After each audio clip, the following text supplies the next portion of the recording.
Is the Remarkable really the worst e-ink tablet?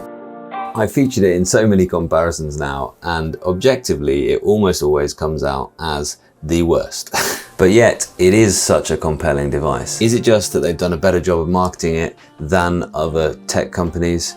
Or is actually there something going on which makes it that good? It actually was featured in a World's Finished Mr. Who's the Boss video, because they claim that this is the world's finished tablet, which I'm not sure of the truth of that really. Because can you really call it a tablet in the same vein as an LCD, Android or iPad? It certainly does the least, and most people are starting to dismiss it as a whole brand or a whole concept because of that subscription model, which is okay if you bought one before they launched it, because you don't ever have to pay that. And I think they're starting to see the kind of mistake they've made, because they have lowered the price of that subscription model across most regions. But so many people complain that you shouldn't have to pay for features which they consider to be just basics. For instance, not even having bookmarks in PDFs, it's not really good enough. And for the privilege of syncing to the cloud that most of the other companies are doing for free, is it really worth that money?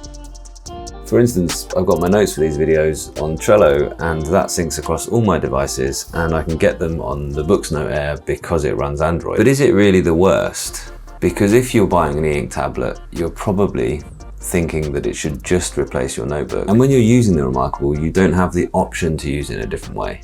So you aren't considering it as a device that can do loads. You're just considering it as a place you note stuff down, and you're not flicking between different apps. The fact that when you pick up the books, which is a very similarly designed thing really, but has those Android features, you're constantly thinking, well, what other app can I use? How else can I use this? You're constantly shifting backwards and forwards between different apps that work more or less well. So it's kind of like, do you prefer a hedgehog? Something that does one thing and does it well.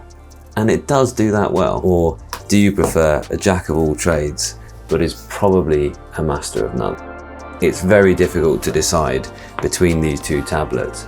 It's almost as difficult as comparing the Remarkable 2 with the iPad, but we always seem to be coming back to doing that comparison as to which one you want in your bag and which one you want to spend all that money on. I've read so many comments now that actually say they've tried the Remarkable and they've ended up going with something else. It's hard to ignore, but is it really the worst? Or is actually these subjective design choices they've made, does it actually make it the best? It's really difficult to decide between these tablets, and they're really expensive devices as well. But I think they definitely have a place in your professional life. You tell me, do we get it wrong when we review these e-ink tablets? Is Remarkable 2 really the worst? Leave a comment below to let me know what you think, because I'd love to hear your opinion and carry on the conversation.